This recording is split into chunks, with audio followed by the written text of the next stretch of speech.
Picking the right formation in goals and win your games or lose them. Let's break down every single one in this video. Hi guys, it's Alex again, competitive goals player and the last winner of the Glitched Open.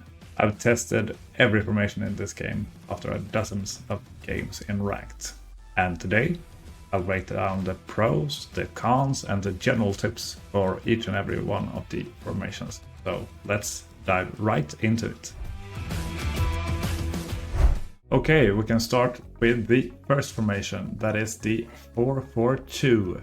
I will just go through the pros, cons and general tips for every formation here, but in the end I will also talk a little bit about how the defensive AI works in general, so you know what to think about when you're choosing your formation as well. But as we can see here, the 4-4-2, it's a quite balanced formation. It's a good formation to use when you're trying to counter other formations because it's so versatile. If you want to play in the middle, you can do that. If you want to play on the wings, you can do that as well. You have so many options here, and the only thing is that you can get easily overrun by the 4-3-1-2 or the 3-5-2 that has many players in the central of the midfield. But otherwise, really versatile formation that I think many of the beginners should use before they have discovered their own playstyle of the game. Because, say for an example, I will use the 4-4-2 to counter the 4-3-1-2. If my playstyle only is to go by the middle, this will not do anything for me because I will not have an advantage going by the middle when using the 4-4-2 because they have 3 or 4 central midfielders and I only have 2. So here I would have to adapt my style a little bit and go by the wings because there I will outnumber my opponent. It only has 1 fullback and I will have a right mid and I will have a right back as well that I can trigger a run so that he joins the attack. That way I will always be 2 against 1 at the wings. So you really have to have that thought process when you're going to counter someone. Okay, what formation is he using and how can I utilize my players to gain an advantage here? Okay, next up we have the 4-3-3 formation. The pros here, really good on counterattacks, but the downside instead is that when you play in your possession, it can get quite long between each player here because the right wing and left wing will rarely go down in defense and they will stay at their respective wings all the time. So there's not so much fast 1-2 passes that you can make with the strikers that you could in the 4-4-2, for an example. The midfield and the attack are, for me at least, too far apart to have a good possession-based game.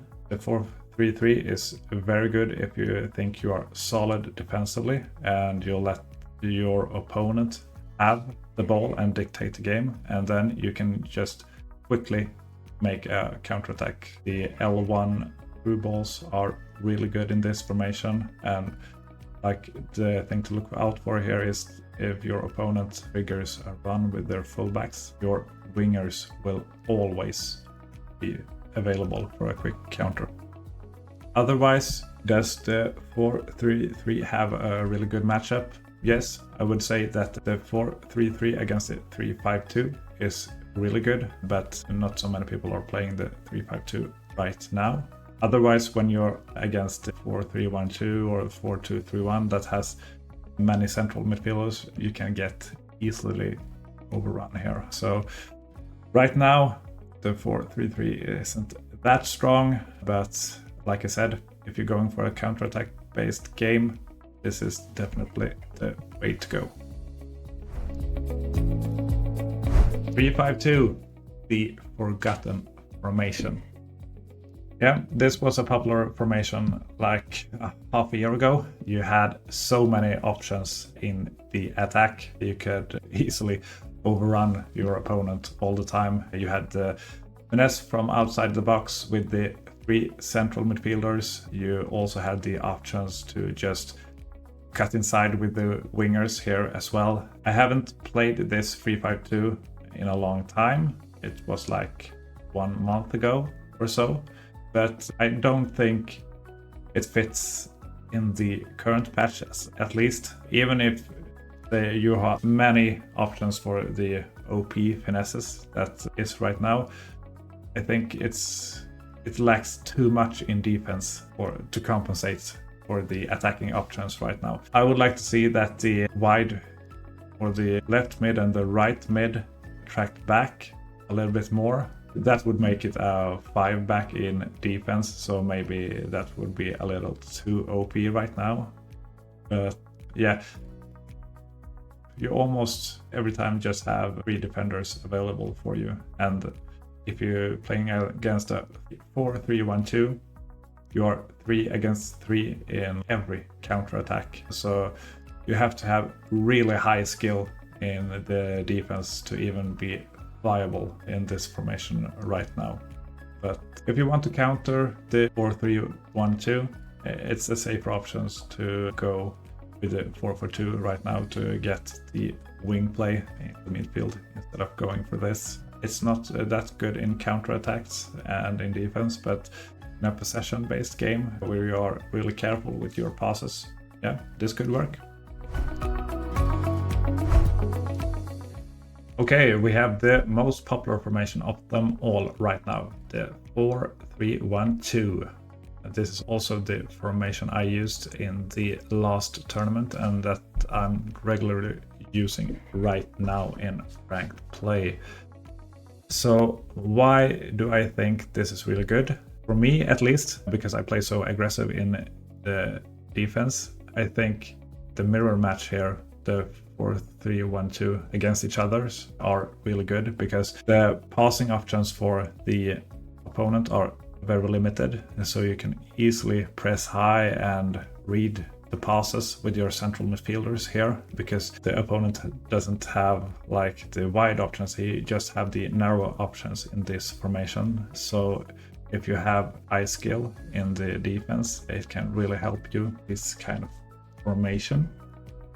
One thing to note here as well is that you have 3 central midfielders, but the way that the AI is working right now, one of the midfielders will always back a little. So my left CM and right CM are the ones that will join the attack, while the middle CM will stay back a little bit more, so you don't get countered as easily. This is not a setting that you can do by yourself, but it's just like more of a default setting of the AI that one of the central midfielders at least should stay back a little. So that's one thing to have in mind, and I will come back to that later when we have the general tips of the formations and the AI as well.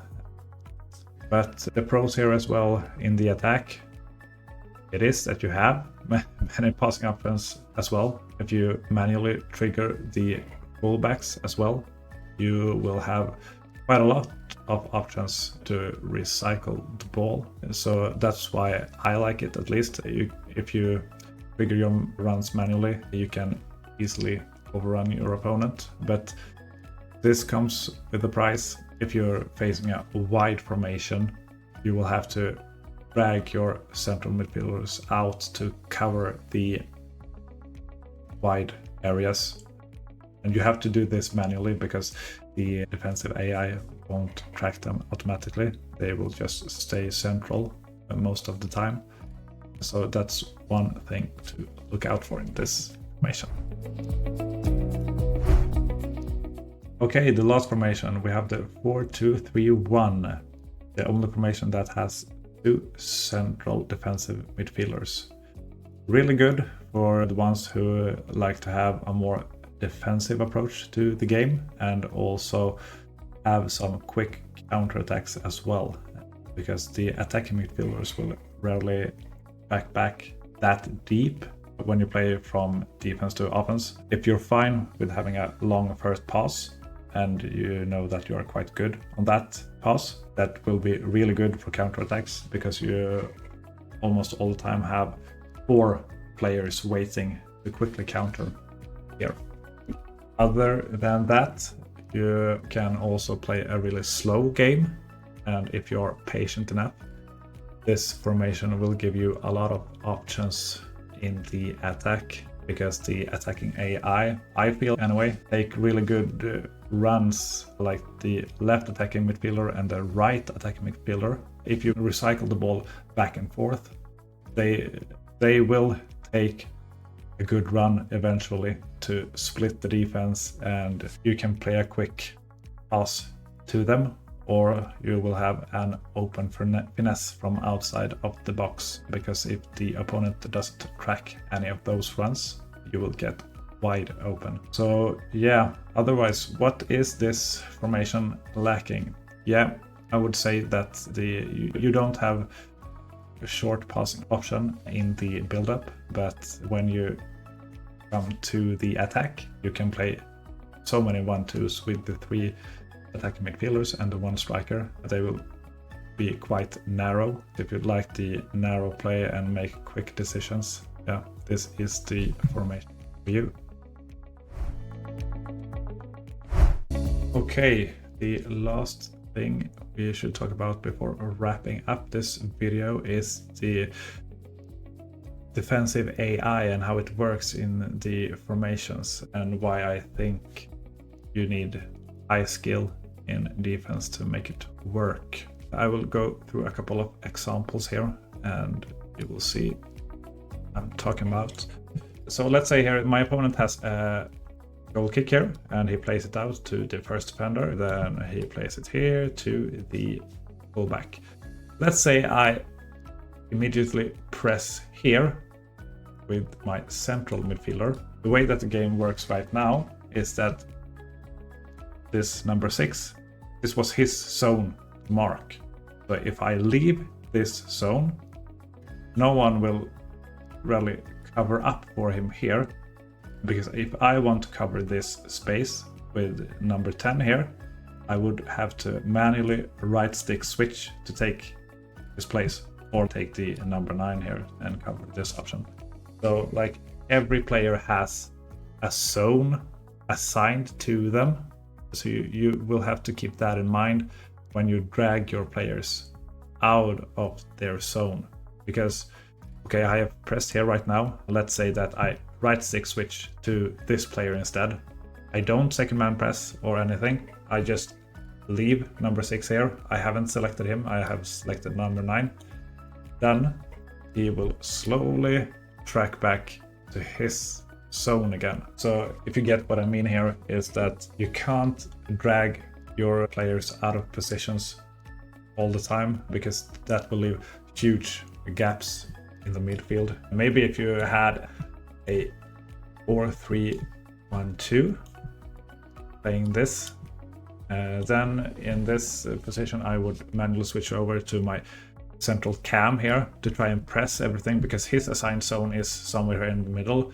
So if you go by the side, that's not a huge problem, at least, because then I would have the quick options to right stick switch to number 6 here and press there. If I leave this zone here, I can quickly switch to my number 8 instead, and to move my whole team over here, even if he, when I have deselected this player and he will wander off again, that doesn't affect my defense as much when I play such a narrow formation. If we play the 4-4-2 instead, we have huge gaps everywhere, so it costs quite a lot to make a mistake in a formation that is quite open. So I think that's why the 4-3-1-2 is the most popular right now. It's quite easy to get your players back in the defensive shape again. And also one thing to look out for as well, like on the counterattacks, let's say we had the ball here, we have pressed up with all of our players. Here I have also pressed up with my left back. I have it like this. I make a pass, he intercepts it, he manually triggers the run for this player. Okay, pass it here, And this player has pressed up, and this left back is still on the offense. He's gone, but his zone to be in the defense is here. He should be here, and that is his assigned zone right now. So if we play the ball over to number 11, okay, they have pushed up and I have backed down with my defense here. Let's say I manually switch to this player here to bait my opponent to play the pass to him because he's open. And I would, in that case, like the ideal case here is that he plays that pass, I move over the defense manually and like try to bait him to play a pass where I know, like, now we have the space here. I want him to pass it here. So I will move over my whole team. So he will have to play a long pass or something like that, like the over the top, like to make a more risky pass. So that's my thought process in the defense that I think all players should have. You should bait your opponent all the time. But the way that goals works right now is that if we go back to the original positions, the players is that I manually switch to number 3 here. I drag him out to play, to bait my opponent to play somewhere here. When I have dragged him out here, I manually switch again because I want to press up here and cover that space that number 3 was in before.